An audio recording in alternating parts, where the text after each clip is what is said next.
आई मस्त मावऱ्याचे स्टार्टर बनव ना. ह्या बघ मोठ्या कोलब्या आणल्यान ह्याचाच थ्रेड प्रॉन्स बनवूया. वाई एकदम सुपर क्रिस्पी. थ्रेड प्रॉन्स बनवण्यासाठी मी इथे मोठ्या आकाराची कोळंबी आणली होती. ती आता आपण साफ करून घेऊया. सुरुवातीला तिचं डोकं काढून घेऊया, नंतर वरचा कवर काढून घेऊया. आता तिच्या मध्यभागी कट मारून घेऊया, जेणेकरून त्यातला काळा धागा आणि काही घाण असेल ती काढायला सोपं जाईल. आता साफ केलेल्या कोळंब्या आपण पाण्यामध्ये स्वच्छ धुवून घेऊया. कोळंबीच्या मॅरिनेशनसाठी अर्धा लिंबू पिळून घेऊया. नंतर चवीपुरतं मीठ, पाव चमचा काळी मिरी पूड, 1 चमचा आलं लसूण मिरचीचा ठेचा, हे सर्व साहित्य आपण या कोळंबीला लावून घेऊया. एका भांड्यामध्ये पाव वाटी शेजवान चटणी, 2 चमचे सोया सॉस, 2 चमचे रेड चिली सॉस, थोडीशी कांद्याची पात, चिमूटभर मीठ आणि 2 चमचे मक्याचं पीठ, हे सर्व साहित्य आपण एकजीव करून घेऊया. आता हे तयार केलेलं बॅटर आपण या कोळंबीला लावून घेऊया.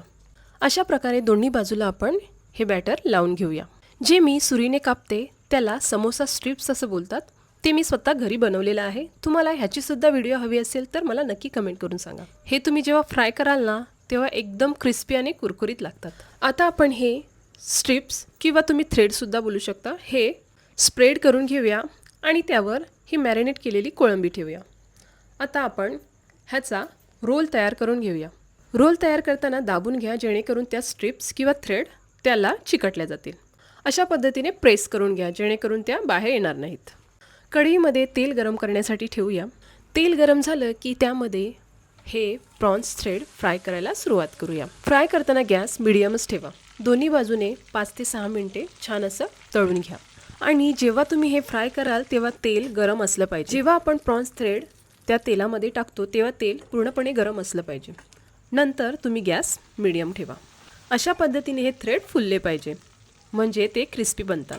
बाहेरून एकदम क्रिस्पी आणि खुसखुशीत आणि आतून एकदम सॉफ्ट असं प्रॉन्स. तुम्ही जर नॉनव्हेज खात नसाल तर पनीरसोबतसुद्धा ही रेसिपी तुम्ही ट्राय करू शकता. समोसा स्ट्रिप्स तुम्ही घरी बनवून फ्रीजरमध्ये स्टोअर करून ठेवू शकता. तुम्ही हे प्रॉन्स थ्रेड शेजवान चटणी, मायो किंवा स्वीट चिली सॉससोबतसुद्धा खाऊ शकता. प्रॉन्स थ्रेड हे स्टार्टर म्हणून खूपच छान लागतं. तुम्ही हे ट्राय करून बघा, तुम्हाला नक्कीच आवडेल. हे आतून प्रॉन्स एकदम सॉफ्ट आहे आणि बाहेरून एकदम कुरकुरीत आणि खुसखुशीत. आतून देखील प्रॉन्स मस्त असं शिजलं गेलेलं आहे आणि वरून एकदम क्रिस्पी. मी तुम्हाला तोडून देखील दाखवते.